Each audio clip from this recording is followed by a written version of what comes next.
मुझे इधर मौका देने के लिए सबसे पहले माननीय रुपेश भाई, हमारे जो खलीफा साहब और हर किसान संगठन का जो आदमी यहाँ से जुड़ा है उसको बहुत बहुत धन्यवाद। एक बार आप सभी अपने आप के लिए ताली बजा दो भाई। इतने दिन आपको इधर हो गए और ये सरकार फिर भी आपकी नहीं सुन रही और फिर भी यहाँ पर एकजुट हो।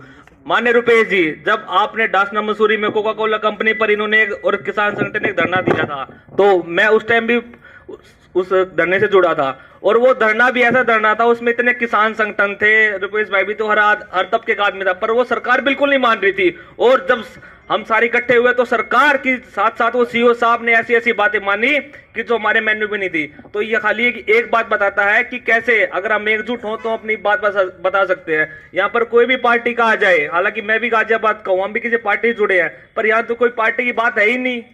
कोई पार्टी की बात तो जब होगी भी भाई, जो कोई पार्टी वाला हो कुछ ना हो, यहाँ तो सिर्फ और सिर्फ एक बात है कि आपको आपका न्याय कैसे मिले। हालांकि यहाँ पे मैं 2 मिनट बोल दूं, 3 मिनट बोल दूं, यहाँ पे अगर यहाँ पे कोई और बाहर का वक्त आगे बोलते तो लड़ाई तो ये आपकी है, ये तो आपको लड़नी पड़ेगी और यहाँ पर रह के लड़नी पड़ेगी। हम तो आपका साथ दे सकते हैं, समर्थन दे सकते हैं, हम आपके पीछे खड़े हो सकते हैं, पर आगे तो आपको ही रहना पड़ेगा, क्योंकि ये सरकार ऐसी सरकार है। आप एक बात तो, ये सरकार इतना और कॉन्फिडेंट हो चुकी है हरियाणा को चुनाव जीतने के बाद कि आप हरियाणा में माननीय रुपेश भाई साहब, सोनीपत से लेके पानीपत, करनाल, ऐसे ऐसे मॉल पिछली सरकार में बने थे, आज तक वो चालू भी नहीं हुए हैं। क्यों? ये सरकार, भाजपा सरकार सोचती है कि उन सरकार ने बनाए थे और हम चालू नहीं करेंगे, तो ये सरकार बिल्कुल भी नहीं मानेगी। मैं कह रहा हूं, ये बीजेपी सरकार ऐसी सरकार है, ये भारतीय जुमले पार्टी है।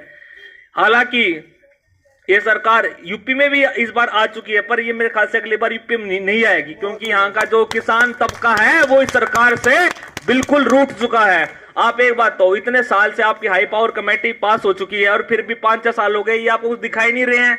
अरे यार, तुम ये बात तो, ये बीजेपी के एमएलए हैं, एमपी है, ये कोई यहाँ पे कोई आया है तो सही, कोई एक आदमी बता दो कोई आया हो। भाई सबको पता है भी इतने गांव के लोग इकट्ठे हो रहे हैं। आपको आज 6ठा दिन है, 14 तारीख से आप इधर आए हो, और मैंने हालांकि वीडियो में देखा था कितने हजारों आदमी में यहाँ पर आदमी, इतने इकट्ठे आदमी थे, पुलिस वाले भी साइड हो गए थे, भाई इतने आदमी को हम नहीं रोक पाएंगे, इतने आदमी थे यहाँ पर हालांकि यहाँ पे 6ठा दिन है, पर यहाँ पे कोई भी आपका इनका बीजेपी कोई भी नहीं आया होगा। पर हालांकि आप इस चीज को ये आप मत देखो कि ये हमारी वो है, पर ये सरकार, आप रुपेश भाई सही कह रहे हैं कि धरने की जो आपकी गूंज है वो पूरी यूपी से लखनऊ तक की जा चुकी है। मैं कल एक आर्टिकल पढ़ रहा था भाई साहब, उसमें ये था कि योगी जी ने एक फाइल मंगाई है, यहां से योगी जी ने एक फाइल मंगाई है कि भाई वहां पर क्या हो रहा है, डीएम साहब हो, एडीएम साहब हो, कोई भी हो, हमें नहीं पता, पर एक फाइल मंगाई है। वो फाइल इसलिए मंगाई है कि भाई आप जहां पे बैठे हो वो चीज ऐसी चीज है कि जहां पर बैठे हुए तो जब भी कुछ होगा।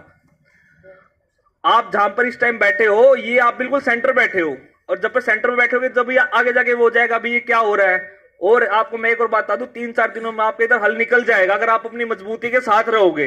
तो बहुत बहुत धन्यवाद हर किसान संगठन का, किसान आंदोलन का, और हम एक